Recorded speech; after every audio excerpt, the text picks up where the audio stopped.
Après avoir vu les préjugés, commençons maintenant le deuxième module. La discrimination, c'est quoi?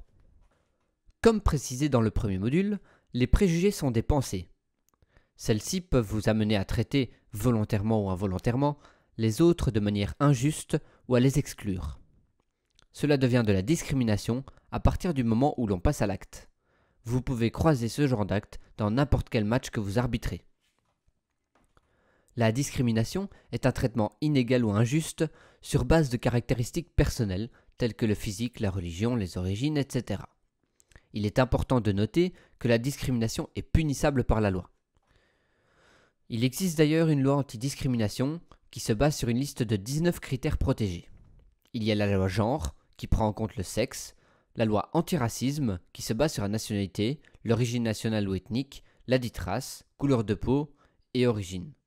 La loi antidiscrimination qui, elle, prend en compte le handicap, religion ou philosophie, orientation sexuelle, âge, fortune, état civil, conviction politique, conviction syndicale, état de santé, caractéristiques physiques ou génétiques, naissance, origine sociale et langue.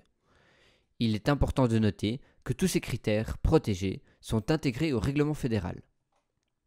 Les formes de discrimination en général sont le racisme, origine, couleur de peau, l'antisémitisme, l'islamophobie, etc., la religion ou la conviction, l'homophobie, l'orientation sexuelle, le sexisme, le genre, la grossophobie sur le poids ou le physique, et le handicap mental ou physique.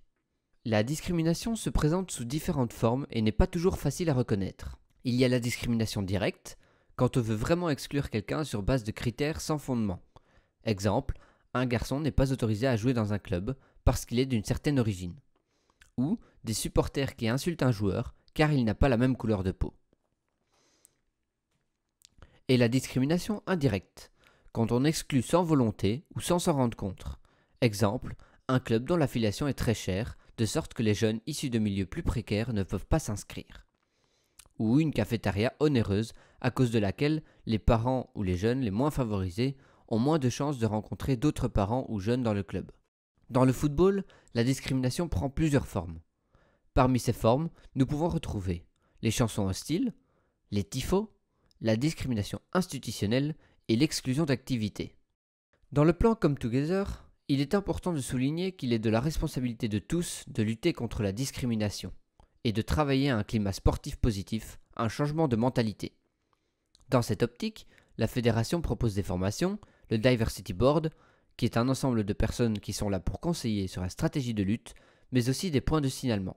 Depuis 2021, les sanctions pour discrimination sont prises par la Chambre nationale pour lutte contre la discrimination et le racisme. Le rôle de l'arbitre est important également, notamment car il est un témoin principal de la discrimination sur le terrain.